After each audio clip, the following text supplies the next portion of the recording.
ಎಲ್ರಿಗೂ ನಮಸ್ಕಾರ. ನಾನು ನಿಮ್ಮ ಸಿಂಧು ಗಿರೀಶ್. ಎಲ್ಲರೂ ಹೇಗಿದ್ದೀರಾ? ಚೆನ್ನಾಗಿದ್ದೀರಾ ಅಂತ ಅನ್ಕೊತೀನಿ. ಇವತ್ತಿನ ಕಾನ್ಸೆಪ್ಟ್ ಬಂದು ಪೀರಿಯಡ್ ಮಿಸ್ ಆಗಿದೆ. ನನಗೆ ಪೀರಿಯಡ್ ಬರಬೇಕಿತ್ತು, ಪೀರಿಯಡ್ ಮಿಸ್ ಆಗಿದೆ. ಆದ್ರೂ ನಾನು ಪ್ರೆಗ್ನೆನ್ಸಿ ಟೆಸ್ಟ್ ಮಾಡಿದಾಗ ಪ್ರೆಗ್ನೆನ್ಸಿ ಪಾಸಿಟಿವ್ ಬರ್ತಾಯಿಲ್ಲ, ನೆಗೆಟಿವ್ ಬರ್ತಾಯಿದೆ.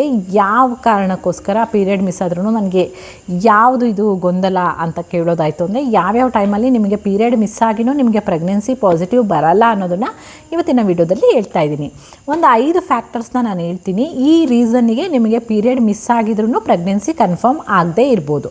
ಮೊದಲನೇದಾಗಿ ಎಲ್ಲರೂ ಹೇಳೋ ಹಾಗೆಯೇ PCOD, PCOS ಈ ಥರದ ಸಮಸ್ಯೆ ಇದ್ದು ನೀವು ಅದಕ್ಕೆ ಟ್ರೀಟ್ಮೆಂಟ್ ತೊಗೋತಾ ಇರ್ತೀರಾ. ಬಟ್ ಅದು ಟ್ರೀಟ್ಮೆಂಟ್ ತೊಗೊಂಡು ಕ್ಯೂರ್ ಆಗಿಲ್ಲ ಏನೂ ಗೊತ್ತಿಲ್ಲ, ಪೀರಿಯಡ್ ಮಿಸ್ ಆಗಿದೆ. ಪೀರಿಯಡ್ ಮಿಸ್ ಆಗ್ತಿದ್ದಂಗೆ ನನಗೆ ಪ್ರೆಗ್ನೆನ್ಸಿ ಕನ್ಫರ್ಮ್ ಆಯಿತು ಅಂತ ಹೇಳಿ ಖುಷಿ ಪಡಬೇಡಿ. PCOD, PCOS ಇರೋವಂಥವ್ರು ಒಂದು ಸ್ವಲ್ಪ ದಿನ ವೆಯ್ಟ್ ಮಾಡಿ, ಪ್ರೆಗ್ನೆನ್ಸಿ ಟೆಸ್ಟ್ನ ಮಾಡಿ ಅದರಲ್ಲಿ ನೆಗೆಟಿವ್ ಬಂತು ಅಂದರೆ ಖಂಡಿತವಾಗ್ಲೂ ಅದು ನೆಗೆಟಿವೇ ಆಗಿರುತ್ತೆ.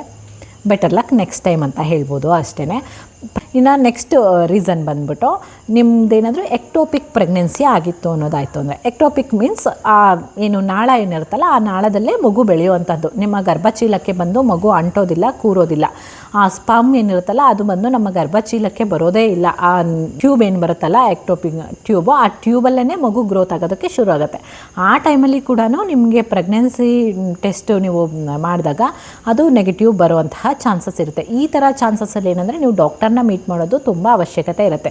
ಯಾಕಂದರೆ ನಾವು ಯಾವಾಗಲೂ ಹೇಳ್ತಾ ಇರ್ತೀವಿ, ಪೀರಿಯಡ್ ಮಿಸ್ ಆಗಿದೆ, 15 to 20 ಡೇಸ್ ಆಯಿತು, ಬಟ್ ನೀವು ಮನೆಯಲ್ಲಿ ಯೂರಿನ್ ಟೆಸ್ಟ್ ಮಾಡಿದಾಗ ನಿಮಗೆ ನೆಗೆಟಿವೇ ಬರ್ತಾ ಇದೆ ಅಂದಾಗ ಏನು ಮಾಡಬೇಕು? ಇನ್ನೊಂದು ತಿಂಗಳು ವೆಯ್ಟ್ ಮಾಡೋಣ. ಖಂಡಿತವಾಗ್ಲೂ ಈ ಥರ ರಿಸ್ಕ್ನ ತೊಗೊಳ್ಳೋದಕ್ಕೆ ಹೋಗಬೇಡಿ. ನೆಗೆಟಿವ್ ಬಂದಿದೆ, ಆರಾಮಾಗಿ ಮನೇಲಿರೋಣ ಬೇಡ. ಒಂದು ಸಲ ಹೋಗಿ ಯಾವುದಕ್ಕೂ ಡಾಕ್ಟರ್ ಹತ್ರ ನೀವು ಕನ್ಸಲ್ಟ್ ಮಾಡಿಬಿಟ್ರೆ ಅವರು ಟೆಸ್ಟ್ ಮಾಡಿ ಸ್ಕ್ಯಾನ್ ಮಾಡಿ ಹೇಳ್ತಾರೆ ಅದು ಎಕ್ಟೋಪಿಕ್ ಪ್ರೆಗ್ನೆನ್ಸಿನ ಅಂತ. ಅದು ಅಲ್ಲೇ ಮಗು ಅಲ್ಲೇ ಗ್ರೋತ್ ಆಗೋಕ್ಕೆ ಶುರು ಆಯಿತು ಅಂದರೆ ನಿಮ್ಮ ಪ್ರಾಣಕ್ಕೆ ಕೂಡ ಅಪಾಯ ಇರುವಂತಹ ಚಾನ್ಸಸ್ ಇದೆ. ಸೊ ಈ ಥರ ಕೇಸಸಲ್ಲಿ ನೀವು ಡಾಕ್ಟರ್ನ ಮೀಟ್ ಮಾಡೋದು ತುಂಬಾ ಎಮರ್ಜೆನ್ಸಿ ಇರುತ್ತೆ. ಸೊ ಎಕ್ಟೋಪಿಕ್ ಪ್ರೆಗ್ನೆನ್ಸಿ ಆಗಿದ್ರೂ ಕೂಡ ನೀವು ಪ್ರೆಗ್ನೆನ್ಸಿ ಟೆಸ್ಟ್ ಮಾಡಿದಾಗ ಅದು ನೆಗೆಟಿವ್ ಬರುತ್ತೆ. ಇನ್ನು ನೆಕ್ಸ್ಟ್ ಬಂದು ನಿಮ್ಮ ಹಾರ್ಮೋನಲ್ಲಿ ಏನಾದರೂ ಇಂಬ್ಯಾಲೆನ್ಸ್ ಆಗಿತ್ತು ಅಂದಾಗ ಕೂಡ ನೀವು ಪೀರಿಯಡ್ ಮಿಸ್ ಆಗಿದ್ರೂ ಕೂಡ ಪ್ರೆಗ್ನೆಂಟ್ ಆಗಿರೋದಿಲ್ಲ. ಇನ್ನೊಂದು ಬ್ರೆಸ್ಟ್ ಫೀಡಿಂಗ್ ಮದರ್ಸ್.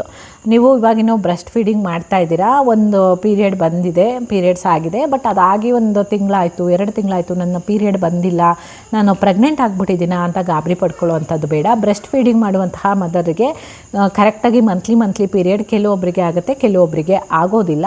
ಸೊ ಅದಕ್ಕೆ ಕೂಡ ನೀವು ಭಯ ಪಡ್ಕೊಳ್ಳುವಂತಹ ಅವಶ್ಯಕತೆ ಇಲ್ಲ. ಬ್ರೆಸ್ಟ್ ಫೀಡಿಂಗ್ ಮದರ್ಸು ಕೂಡ ಪ್ರೆಗ್ನೆಂಟ್ ಆಗುವಂತಹ ಚಾನ್ಸಸ್ಸು ಸ್ವಲ್ಪ ಕಡಿಮೆ ಇರುತ್ತೆ. ಇನ್ನು ನೆಕ್ಸ್ಟ್ ಬಂದು ನಿಮ್ಮ ಲೈಫ್ ಸ್ಟೈಲು. ನೀವು ಯಾವ ರೀತಿಯಾದಂತಹ ಲೈಫ್ ಸ್ಟೈಲ್ನ ನೀವು ಲೀಡ್ ಮಾಡ್ತಿದ್ದೀರಾ ಅಂತ.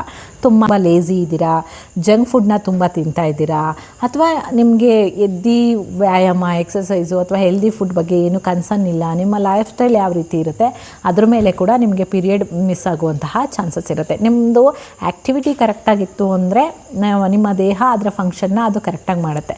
ನೀವು ತುಂಬ ರೆಸ್ಟ್ ಮಾಡ್ತಾ ಇದ್ದೀರಾ ಅಥವಾ ನಿಮ್ಮ ಡ್ಯೂಟಿನೇ ಆಗಿದೆ, ಎಲ್ಲೋ ಒಂದು ಹತ್ರ ಕೂರೋದು, ಕೆಲಸ ಮಾಡೋದು, ಮನೆಗೆ ಬರೋದು, ಜಂಕ್ ಫುಡ್ ಏನೋ ತಿನ್ನೋದು, ಮಲಗೋದು, ಈ ಥರ ಲೈಫ್ ಸ್ಟೈಲ್ ಚೆನ್ನಾಗಿಲ್ಲ ಅಂದಾಗ ಕೂಡ ನಿಮ್ಮ ಪೀರಿಯಡ್ ಮಿಸ್ ಆಗಿ ಕೂಡ ನೀವು ಪ್ರೆಗ್ನೆಂಟ್ ಆಗದೇ ಇರ್ಬೋದು.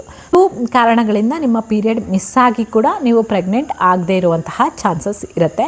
ನನ್ನ ಅನಿಸಿಕೆ ಪ್ರಕಾರ ಟಿಪ್ಸ್ ಇಷ್ಟೇ. ನೀವೇನಾದರೂ ಪ್ರೆಗ್ನೆಂಟ್ ಆಗಲಿಕ್ಕೆ ಟ್ರೈ ಮಾಡ್ತಿದ್ದೀರಾ, ಪ್ರೆಗ್ನೆನ್ಸಿ ಕನ್ಫರ್ಮ್ ಆಗಬೇಕು ನಮಗೆ ಈ ಸಲ ಅಂತ ಹೇಳಿ ನೀವು ಟ್ರೈ ಮಾಡ್ತಿದ್ದೀರಾ ಅನ್ನೋದಾಯಿತು ಅಂದರೆ ಖಂಡಿತವಾಗ್ಲೂ ಹೆಲ್ದಿ ಲೈಫ್ ಸ್ಟೈಲ್ನ ಲೀಡ್ ಮಾಡಿ, ಹೆಲ್ದಿ ಫುಡ್ನ ತಿನ್ನಿ, ಪಾಸಿಟಿವ್ ಆಗಿರಿ.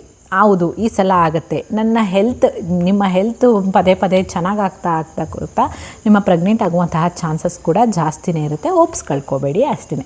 ಇದಿಷ್ಟು ಇವತ್ತಿನ ವಿಡಿಯೋ. ನಿಮ್ಮೆಲ್ಲರಿಗೂ ಇಷ್ಟ ಆಗಿರುತ್ತೆ ಅಂತ ಅಂದ್ಕೊತೀನಿ. ಮತ್ತೆ ಮುಂದಿನ ವಿಡಿಯೋದಲ್ಲಿ ಸಿಗ್ತೀನಿ. ಅಲ್ಲಿವರೆಗೂ ನಮಸ್ಕಾರ.